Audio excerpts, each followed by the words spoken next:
There are scandals, and then there are betrayals that are so appalling, so sustained, that they corrode not only the victim's safety but our national honour. And the Afghan data breach of 2022 is such a betrayal. The accidental leak of the names and the details of nearly 19,000 Afghans, people who risked their lives to support the British mission, has placed them in mortal danger, while our government wraps itself in denials, injunctions, and now deflections. Let's recall who those individuals are. They served as interpreters, cultural advisors, civil society leaders, medics, engineers, and drivers.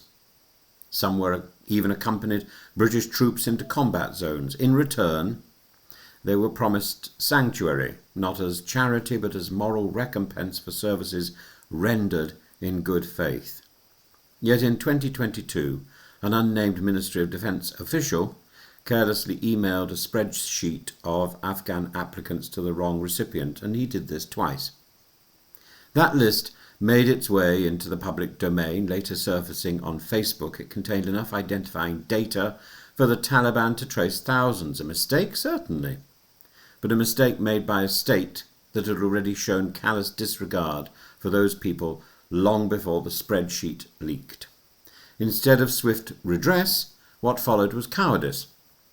Not only did the government fail to notify the victims promptly, it imposed a super injunction, a legal gap between reality and fantasy, a gag order so sweeping that even the existence of the gag was hidden.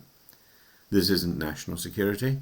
This is reputational damage control dressed up in the finery of state secrecy. And meanwhile, the affected Afghans were not only left exposed, but in many cases denied relocation altogether. Some are still in hiding, moving from safe house to safe house. Some have been killed. Others have simply disappeared. Some didn't even know they were on the list. Some, I'm sure, may find themselves on a list simply because of a vicious Taliban operative that's got a grudge. Anybody can be added to this list now because we know the list exists. Oh, we've done a disservice to people, a deep disservice. Now, the Ministry of Defence insists there's little evidence the Taliban are targeting people based on that list. What a lot of nonsense, and dangerous nonsense at that. Arrogant nonsense, self-satisfied, conceited nonsense of a pumped-up British establishment. Any list with British government headers and details of collaborators is a ready-made kill list in the hands of a vengeful regime. And then the final indignity, we're told that there will be no proactive compensation, not even the decency of a goodwill payment. Only those with the strength, knowledge and legal resources to sue will be entertained. This from the same government that issued apology payments for a much smaller leak in 2021. And even then, those affected received less than the average flight to Kabul might cost. But it is worse than a leak. This list, in effect, is an unchallengeable registry, a shallow file. It gives, as I say, malicious officers or disinterested clerks the power to ruin lives with a keystroke. If someone's name appears, there is no proper route of correction. Bureaucracy becomes fate. This isn't merely coincidence and incompetence, it's a recipe for evil. It is the state creating a mechanism of betrayal that cannot be undone because of a spreadsheet, because of a stupid official, because of Britain. This is not Afghanistan's shame, it is our shame. And while this plays out in courtrooms and consulates, opportunists like Nigel Farage exploit the mess for cheap xenophobic points, claiming without evidence that those refugees pose a danger, painting victims as predators, treating 25,000 asylum recipients as a threat to British streets. These are the politics of poison, where the truth is always optional. Our problem is not that we have let in too many Afghan allies, our problem is that we left too many behind. What message do we now send to the next generation of foreign allies, to the teacher who resists jihadists in Mosul, to the translator in Khartoum, to the woman sheltering British troops in Yemen? If you work with Britain, we will leak your name, gag the press and abandon your family because we cannot be trusted. This is how alliances die, not with a drone strike or diplomatic spat, but with a leaked spreadsheet and a shrug, with a leaked spreadsheet from some anonymous individual. Not once, but twice. It doesn't seem to me like something casual and accidental. It seems to me almost as if it was intentional.